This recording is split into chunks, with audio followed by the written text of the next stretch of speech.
En la primavera de 1976, un aplicador de espuma llamado David B. South llegó a un campo de patatas en Shelley, Idaho. Encendió un conjunto de ventiladores e infló un globo gigantesco del tamaño de un granero. Después, roció su interior con espuma de poliuretano y hormigón.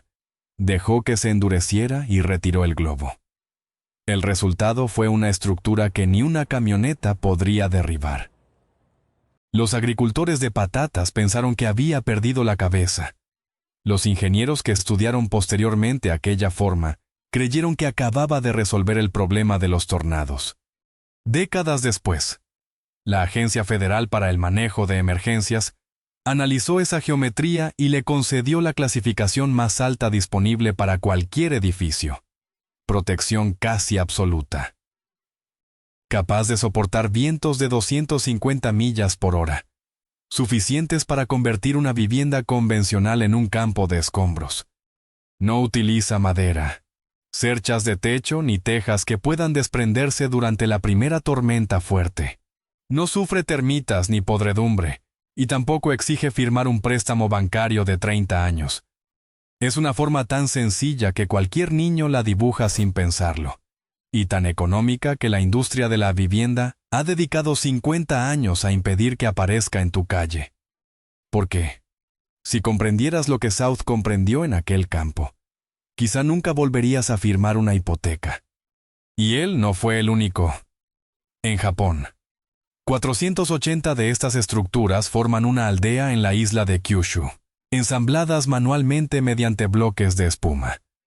En Florida, una de ellas ha sobrevivido a 3 huracanes diferentes que destruyeron viviendas situadas a ambos lados. Las versiones pequeñas se conocen como microdomos. Si construyeras uno este año en tu propio terreno, tendrías un lugar donde vivir que cuesta muy poco calentar y refrigerar. No se pudre, no puede salir volando y, correctamente revestido, queda protegido contra el fuego. Una estructura baja hecha con espuma sin terminar cuesta aproximadamente $2,000. La vivienda estadounidense de precio medio cuesta este año $440,000. Cuando termines de pagarle al banco, habrás entregado más de $500,000 solamente en intereses, añadidos al precio de compra. $2,000 frente a casi $1,000,000. Esa diferencia no es un accidente del mercado. Existen aserraderos, promotores, tasadores, prestamistas y juntas de zonificación que necesitan mantenerla exactamente donde está. Por eso voy a mostrarte por qué funciona esta estructura, por qué ha funcionado durante 50 años y por qué casi nadie dentro del negocio de la construcción pronunciará su nombre delante de ti. Aquí comienza la parte sobre la que la industria guarda mayor silencio. La parte más sorprendente no es el precio de $2,000. Es que la forma redonda constituye la razón por la cual la estructura sobrevive a las tormentas. Y esa forma es gratuita. La geometría nunca te envía una factura. Volvamos a explicar por qué una esfera de espuma supera a una caja de madera. Comencemos con algo que has visto cientos de veces. ¿Un huevo?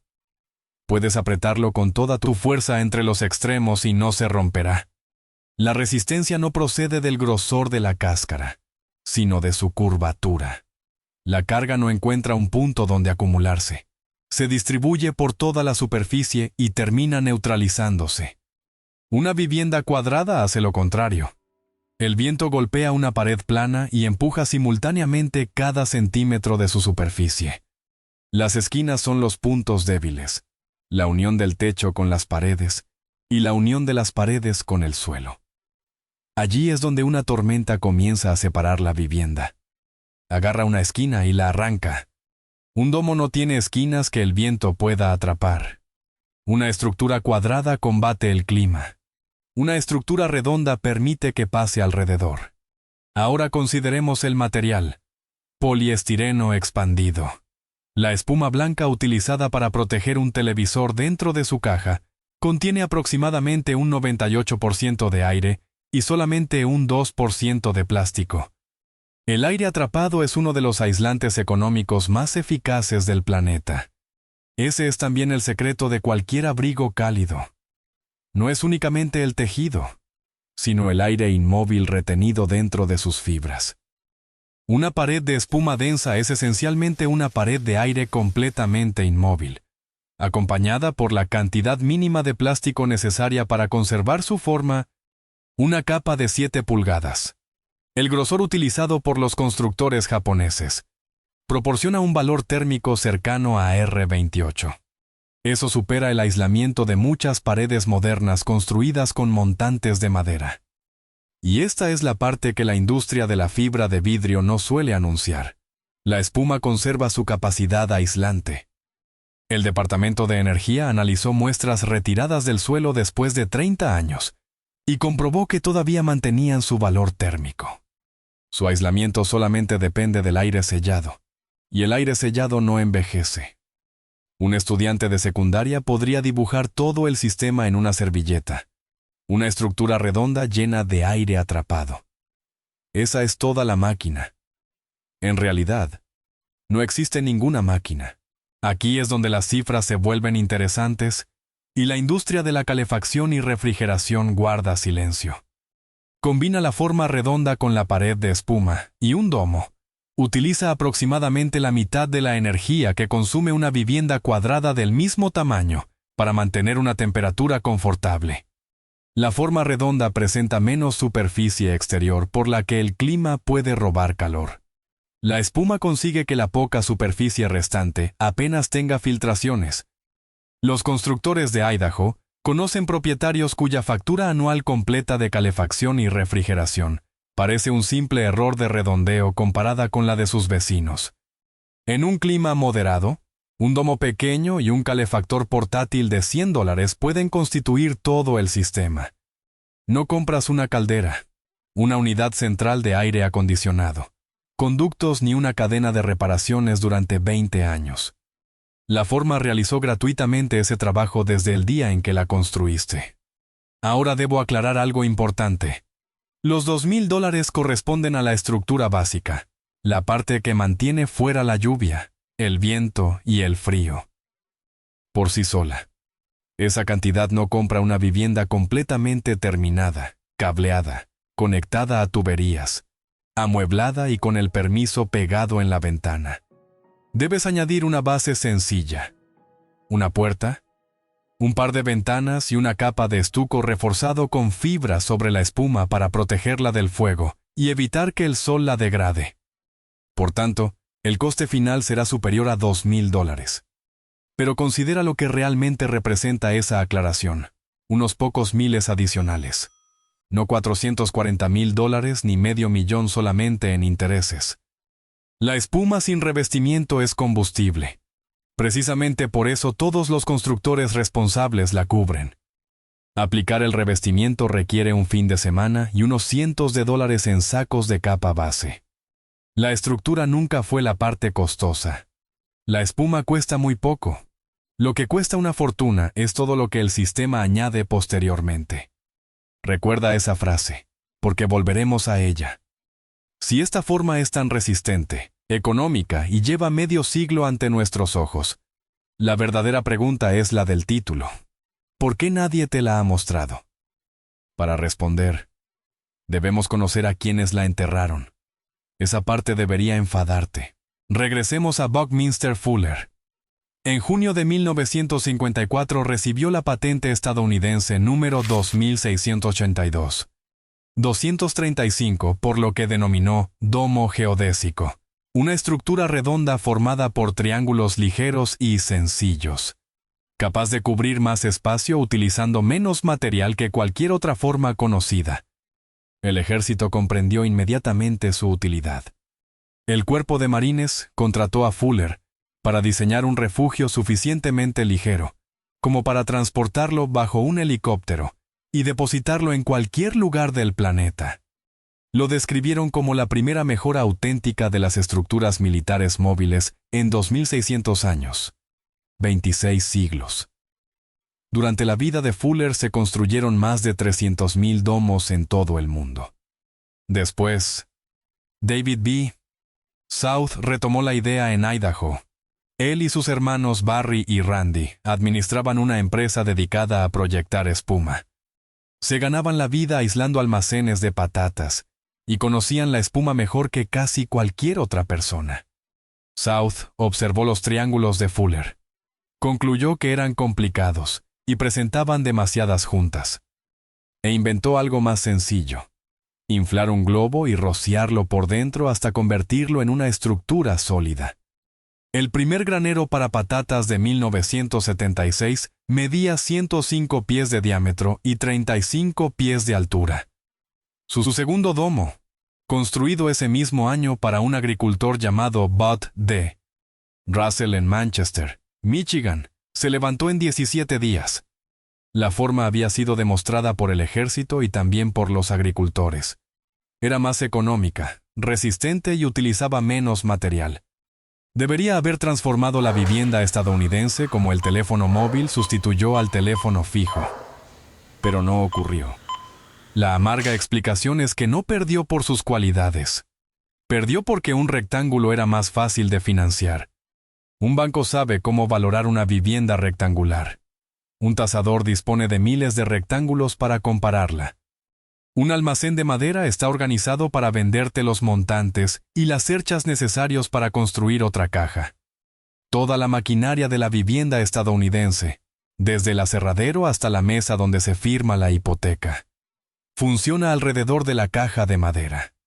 El domo no encaja en sus formularios, no porque sea peor para vivir, sino porque el sistema nunca fue diseñado para aprobarlo. El rival ganó por la razón equivocada. Ganó simplemente por ser ordinario. Ahora tienes preguntas. Eso es bueno. Si consideras seriamente construir un domo, escucharás 3 objeciones de constructores, inspectores y familiares que vieron un video sobre espuma. Analicemos las 3. La primera afirma que una vivienda de espuma arderá como una antorcha. La espuma de poliestireno sin revestimiento puede quemarse. Pero nadie debería construir un domo y dejarla expuesta. La espuma recibe una capa de estuco o yeso ignífugo por ambas caras. Los fabricantes japoneses también incorporan retardantes de llama antes de enviar el material. Sus paredes terminadas están clasificadas como resistentes al fuego. En la versión de hormigón, el problema ni siquiera existe. El hormigón no arde. Tú estás imaginando un vaso desechable, mientras ellos construyen un refugio fortificado. La segunda objeción sostiene que es un juguete que deberá reconstruirse dentro de 10 años. La empresa japonesa calcula una vida útil de 300 años para sus domos de espuma.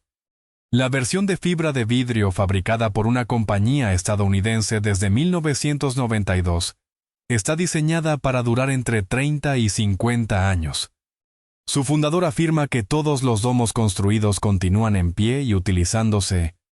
Los domos de hormigón no poseen un final conocido para su vida útil. Mientras tanto, el techo de asfalto de una casa de madera convencional debe sustituirse aproximadamente cada 20 años. ¿Cuál de las dos construcciones es realmente un juguete? La tercera objeción es la más realista. Quizá puedas construirlo, pero nunca conseguirás autorización para vivir dentro. En otras palabras, sería prácticamente ilegal. Esa afirmación no es completamente falsa, pero apunta al culpable equivocado. El domo no es ilegal por ser redondo. Los obstáculos reales son su tamaño, los documentos y el lugar donde intentas construirlo. Cuando comprendes quién obtiene beneficios de esos obstáculos, también comprendes todo el sistema. Pero primero debemos responder la pregunta fundamental. ¿Funciona realmente un domo en el clima donde tú vives? Comencemos en Phoenix, bajo el calor del desierto. Allí el domo supera silenciosamente a una vivienda convencional. La estructura redonda de espuma impide que el calor solar penetre, mientras su geometría conserva el aire fresco bajo e inmóvil. El vecino mantiene encendido el aire acondicionado durante todo el día y teme recibir la factura. Dentro del domo, las paredes simplemente impiden que el horno exterior entre. Si vives en un lugar donde el verano intenta matarte, esta forma te ahorra dinero todas las tardes. Viajemos al extremo contrario, Minnesota, con temperaturas de 40 grados bajo cero y viento intenso. Allí la pared de espuma demuestra su valor. 7 pulgadas de aire sellado, sin esquinas por las cuales penetre el frío y prácticamente sin corrientes. Algunos propietarios de regiones frías describen cómo calientan todo el espacio con el equivalente a una vela y el calor de sus cuerpos. La forma redonda también desvía una carga de nieve capaz de hundir un techo plano. Ahora vayamos a la costa del Golfo, en Pensacola Beach, Florida. Existe una vivienda construida en 2002 por Mark y Valerie Ziegler. La llaman Dome of a Home. Tiene 3.200 pies cuadrados, paredes de 18 pulgadas de grosor y está anclada a 16 pilotes introducidos 17 pies en la arena. En 2004, el huracán Ivan llegó directamente hacia ella. Un equipo de NBC News pidió permanecer dentro del domo durante la tormenta y grabó el impacto. Al amanecer, cerca del 80% de las demás estructuras de aquella playa estaban dañadas o destruidas. El domo permanecía intacto. Después llegaron Dennis y Katrina. 3 grandes huracanes golpearon la zona. El domo sobrevivió a todos mientras las viviendas de primera línea a su alrededor eran reconstruidas repetidamente. Finalmente, viajemos al corredor de tornados de Oklahoma. Un tornado EF3 atravesó la zona, volcó camiones, arrancó techos y mató a 2 personas. Decenas de residentes se refugiaron dentro de habitaciones seguras construidas como domos monolíticos.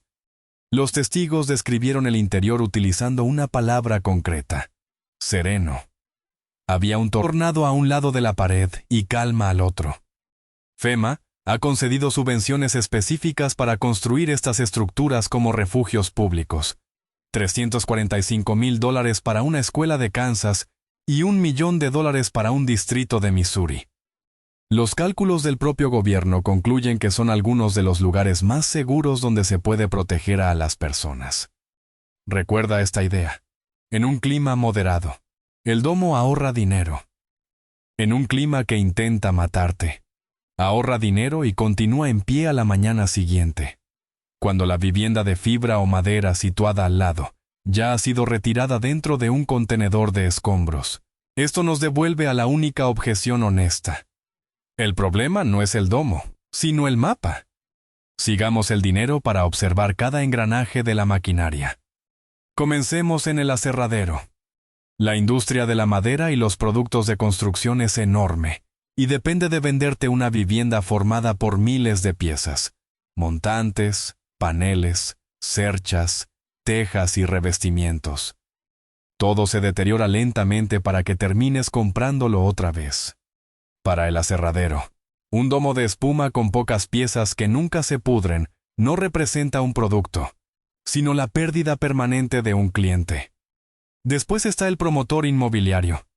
Su negocio consiste en construir el mismo rectángulo 100 veces sobre 100 terrenos. La financiación, las cuadrillas y la cadena de suministro están optimizadas para esa caja. Una extraña estructura redonda de espuma que puedes montar personalmente durante un fin de semana no permite el mismo margen de ganancia. Así que no te la ofrecen. Incluso el kit japonés de $30,000 contiene espuma que cuesta solamente una fracción de esa cantidad. El resto corresponde al transporte, el margen comercial y la posibilidad de cobrar ese precio porque no tienes una alternativa legal más económica. La espuma cuesta centavos. El permiso cuesta una fortuna. Después aparecen el tasador y el prestamista, trabajando juntos. Un banco no presta dinero para una vivienda que un tasador no puede valorar. El tasador determina el precio buscando ventas recientes de viviendas parecidas en la misma zona. Casi no existen domos comparables. Sobre el papel, una vivienda prácticamente indestructible y muy económica de mantener puede terminar valiendo casi nada. Entonces no puedes obtener financiación. Debes pagar en efectivo y la mayoría no dispone de esa cantidad. El comprador regresa inevitablemente a una hipoteca de 30 años sobre una vivienda rectangular. El sistema no necesita prohibir el domo. Solamente se niega a valorarlo correctamente. Y la prohibición ocurre por sí sola. El último engranaje es el que realmente detiene los proyectos: la zonificación y la superficie mínima de las viviendas. Los códigos locales establecen tamaños mínimos suficientemente altos para impedir que puedas habitar legalmente un microdomo económico durante todo el año. En Banks County, Georgia, una vivienda unifamiliar debe tener al menos 1000 pies cuadrados. En Burleigh County, Dakota del Norte, el mínimo supera los 900 pies cuadrados. El Código Residencial Internacional, utilizado como base por muchas localidades, exige al menos una habitación habitable de 120 pies cuadrados. Numerosos municipios añaden requisitos todavía mayores. El mismo código contiene el apéndice Q, redactado específicamente para legalizar viviendas pequeñas. Sin embargo, cada localidad debe decidir adoptarlo y muchas todavía no lo han hecho. Si intentas evitar las restricciones colocando el domo sobre un remolque, el sistema también tiene una respuesta. Lo clasifica como vehículo recreativo. Entonces no puedes vivir permanentemente dentro de él, sobre tu propio terreno. Debes trasladarlo a un parque para vehículos recreativos con límites de estancia. Una vivienda permanente se redefine legalmente como campamento temporal. No existe un único villano organizando una conspiración. Es una maquinaria donde cada engranaje protege sus propios ingresos. El aserradero protege la madera. El promotor protege la urbanización. El tasador protege las viviendas comparables. El prestamista protege la hipoteca. La Junta de Zonificación protege la base tributaria y el valor de las propiedades vecinas. Tú apareces con una estructura de $2,000 capaz de liberarte y te conviertes en aquello que la maquinaria está diseñada para triturar. Por eso no conocías esta alternativa. No era exactamente un secreto, sino una estructura completa de incentivos. Hablemos de construirlo realmente. Para muchas personas, la respuesta no consiste en luchar contra el ayuntamiento, sino en elegir inteligentemente el lugar correcto. Este es el plan aproximado para un fin de semana. El viernes preparas la base.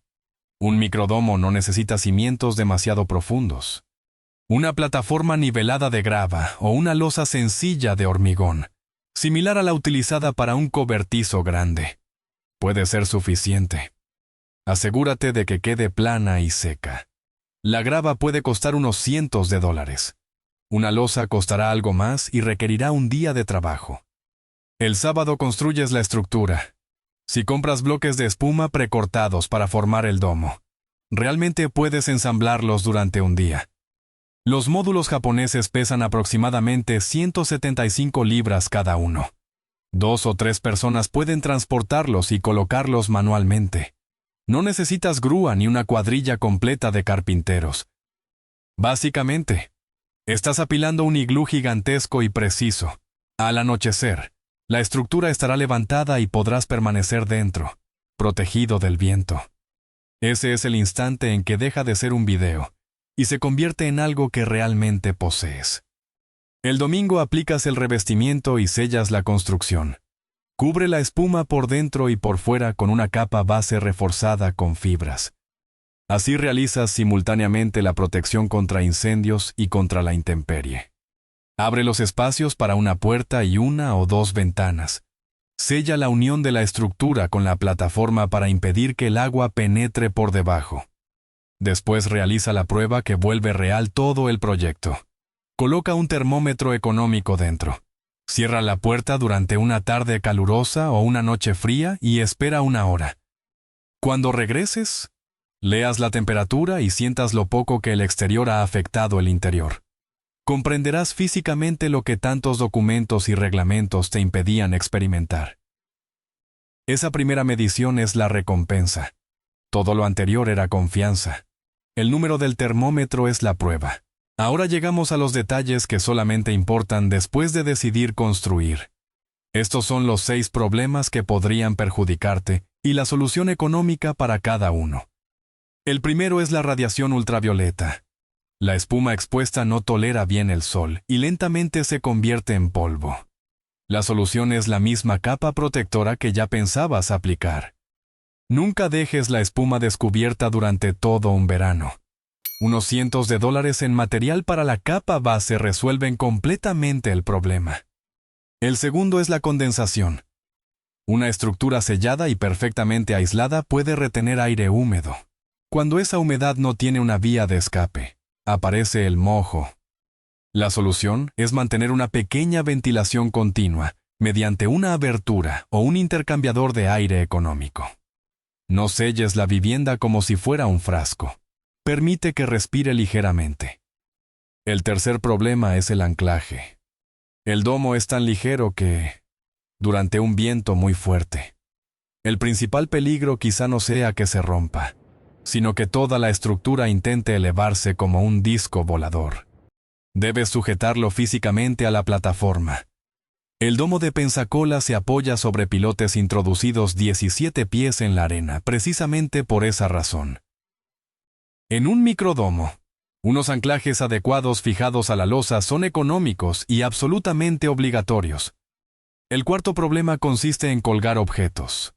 No puedes clavar simplemente un clavo en una pared de espuma y esperar que soporte un armario pesado. Planifica con anticipación la ubicación de los elementos pesados e incorpora refuerzos en los puntos que recibirán las cargas. También puedes fijarlos directamente al suelo.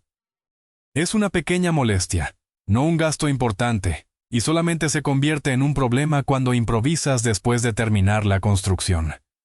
El quinto punto es la limitación auténtica. Las paredes redondas desperdician parte del espacio del suelo, y la mayoría de los muebles está diseñada para paredes rectas. Un sofá rectangular no encaja perfectamente en una habitación curva. Perderás algo de superficie aprovechable, y probablemente utilizarás más muebles empotrados o hechos a medida de lo que imaginabas. Es una desventaja real y no tiene sentido ocultarla. Sin embargo, estás intercambiando una pequeña cantidad de espacio por la posibilidad de poseer completamente tu vivienda. La mayoría de quienes aceptan ese intercambio no se arrepiente. El sexto problema vuelve a ser el permiso, porque es el que realmente detiene a las personas. Antes de construir, dedica una tarde a investigar la zonificación de tu condado específico. No basta con conocer las normas generales del estado, porque las disposiciones pueden cambiar al cruzar el límite de un condado. Llama a la oficina de planificación. Pregunta específicamente por las unidades de vivienda accesorias y averigua si el municipio ha adoptado el apéndice Q. La solución económica no es comprar un producto. Es conocer el mapa antes de adquirir el terreno. ¿Compra tierra en un lugar donde la respuesta ya sea afirmativa? De esa manera, la maquinaria no tendrá nada que bloquear. No luchaste contra ella, simplemente encontraste un camino alrededor. Ahora imagina la escena. Sal esta noche al jardín y colócate exactamente donde podría levantarse el domo. Una forma que cualquier niño puede dibujar. Una estructura de espuma de $2,000 ocupando el lugar donde supuestamente debía construirse una caja de $440,000. Imagina la próxima tormenta verdadera acercándose. Las sirenas comienzan a sonar, y los vecinos cubren apresuradamente sus ventanas. Tú permaneces dentro de una estructura que FEMA considera casi indestructible, cálida, seca y completamente pagada. No existe préstamo, banco ni gravamen. Todas las viviendas de la calle están iluminadas por un resplandor nervioso, mientras la tuya permanece silenciosa. Eso es lo que no te mostraron. No es un aparato novedoso, sino una salida. La forma ha permanecido ante nuestros ojos desde que nuestros abuelos eran jóvenes. Fue demostrada por los Marines, certificada por el gobierno y enterrada por todos aquellos que necesitan que continúes pagando. La espuma cuesta centavos, el permiso cuesta una fortuna. La única razón por la cual eso continúa siendo cierto es que muy pocas personas descubren que existe otra puerta. Si este video ha levantado una parte de esa cortina, suscribirte y compartirlo es la forma más sencilla de mantener accesible este conocimiento. Este es exactamente el tipo de información que suele quedar silenciosamente oculta. Así seguirás recibiendo proyectos, precios reales y formas de evitar la maquinaria. Hazme un favor en los comentarios. Averigua cuál es la superficie mínima exacta que exige tu localidad para considerar legal una vivienda. Busca ahora mismo la cifra y escríbela abajo. Quiero comprobar qué altura alcanza ese muro en cada ciudad. Si te gustó este video, YouTube también cree que disfrutarás el siguiente que aparece ahora en tu pantalla.